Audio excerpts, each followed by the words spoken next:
দর্শক দেখতে পাচ্ছেন ওনারা কিন্তু এই যে একজন কিন্তু দুইজনই বাংলাদেশি, একজন ইন্ডিয়াতে আছে, একজন বাংলাদেশে আছে। এই সীমানায় কখনো কোনো ঝামেলা হয় না? পাশেও কিন্তু অনেক জমি আছে। হ্যাঁ, তো কোনো সময় কখনো কোনো ঝামেলা হয় না? জি না। আচ্ছা, এইখান থেকে ট্রেন চলে না? জি চলে। মানে ট্রেন কোথায় যায়? এটা ইন্ডিয়া থেকে বাংলাদেশে যাই মাল নিয়ে। আবার বাংলাদেশ থেকে ইন্ডিয়া যায়? জি। এই যে আপনারা কই যান? আমরা এই আমাদের ভূঁয়ে জমি চাষ করতে যাই। জমি চাষ করতে যান, এই যে এখানে ইন্ডিয়া লেখা, এটা এটা আপনাদের বাসা কই? আমাদের বাসা চাঁপাইনবাবগঞ্জ জেলায়। বাংলাদেশে? জি। ভাই আপনার বাসা? জি জি এক জায়গায়। তো এই জায়গায় এই যে ইন্ডিয়া ঢুকতেছেন, এই যে ইন্ডিয়া দেখতে পাচ্ছি। দর্শক আপনারা দেখতে পারতেছেন নিশ্চয়ই যে এটা কিন্তু ইন্ডিয়ার সীমানা। আমি পিছনে যতটুকু দেখাচ্ছি ইন্ডিয়ার সীমানা, আর ওনারা কিন্তু বাংলাদেশ থেকে যাচ্ছে ইন্ডিয়ার সীমানায় চাষ করতে। কারণ কি ভাই? ইন্ডিয়া যে আমাদের পাশে, ইন্ডিয়ার পাশে জমি আছে, বাংলাদেশের জমি। বাংলাদেশের জমি এগুলা? এই যে এখানে যে তারা সীমানা দিয়ে দিছে, এটা আপনারা ইন্ডিয়াতে ঢুকতেছেন, পাসপোর্ট ভিসা কই দেন? পাসপোর্ট ভিসা কই দেন? পাসপোর্ট ভিসা নাই। ওইখানে এই যে বাংলাতে লেখা আছে, দেখি দর্শক আপনাদের একটু দেখাই। আপনারা দেখেন যে আমি কিন্তু এই যে বাংলাদেশে আছি। এটা বাংলাদেশে আছি না ভাই? হ্যাঁ। আচ্ছা, এই যে এখন আমি কোথায় গেলাম? ইন্ডিয়া। হ্যাঁ, এদিকে আসেন, আপনারা এদিকে আসেন, আপনারা বলেন। দর্শক দেখেন আমি কিন্তু পাসপোর্ট ভিসা ছাড়া চলে আসছি। আচ্ছা, এখন আমি কোথায় আছি? বাংলাদেশে। বাংলাদেশে? এখন কোথায়? ইন্ডিয়া। ইন্ডিয়া। দর্শক দেখতে পাচ্ছেন ওনারা কিন্তু এই যে একজন কিন্তু দুইজনই বাংলাদেশি, একজন ইন্ডিয়াতে আছে, একজন বাংলাদেশে আছে।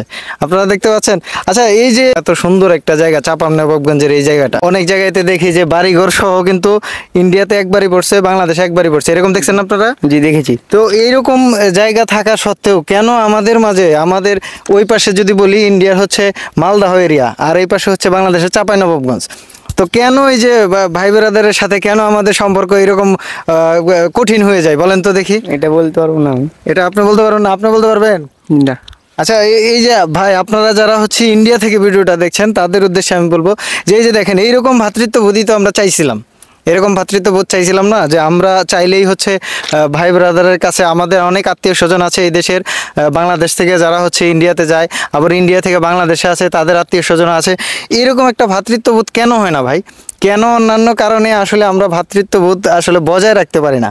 আমার প্রশ্ন হচ্ছে এইখানে, যে এত সুন্দর, মানে আমি কিন্তু হচ্ছে নর্মালি পাসপোর্ট করেছি, ভিসাও চেষ্টা করে যাচ্ছি, কিন্তু বর্তমান সময়ের যে প্রেক্ষাপট চলছে ভারতের সাথে বাংলাদেশের, সেই কারণে কিন্তু আসলে যাওয়া হচ্ছে না।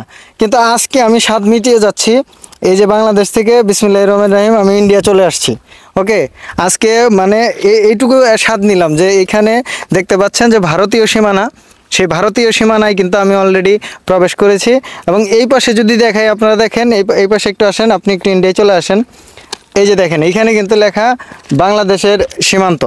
ঠিক আছে, আমরা কিন্তু এখন মানে এইখানে দেখতে পাচ্ছেন যে এইটাই হচ্ছে সেই সীমানা পিলার।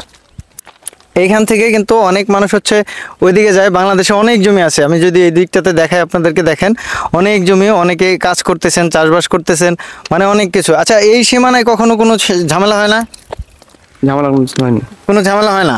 আচ্ছা, এই দিকটাতে আমরা একটু দেখাই আপনাদেরকে, দেখেন এই পাশেও কিন্তু অনেক জমি আছে।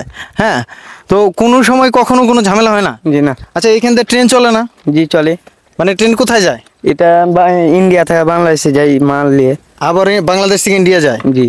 মানে দেখেন ট্রেন লাইন কিন্তু এটা হচ্ছে ট্রেন লাইন, মানে চাঁপাইনবাবগঞ্জের, যেটা হচ্ছে চাঁপাইনবাবগঞ্জ থেকে বাংলাদেশ ভারতরে একত্রিত করেছে মালদহের সাথে। ভারতীয় হচ্ছে আমাদের পার্শ্ববর্তী দেশ, তাদের সাথে আমাদের ভ্রাতৃত্ববোধ বজায় থাকবে, এবং সকল প্রকার ঝঞ্ঝাট এবং সকল সুবিধা অসুবিধা যাতে মিল করে চলা যায়, সেই জন্যই আসলে ভিডিওটা করা। সকলে ভালো থাকবেন, সুস্থ থাকবেন, ভালো কাজের সাথে থাকবেন। আল্লাহ হাফেজ।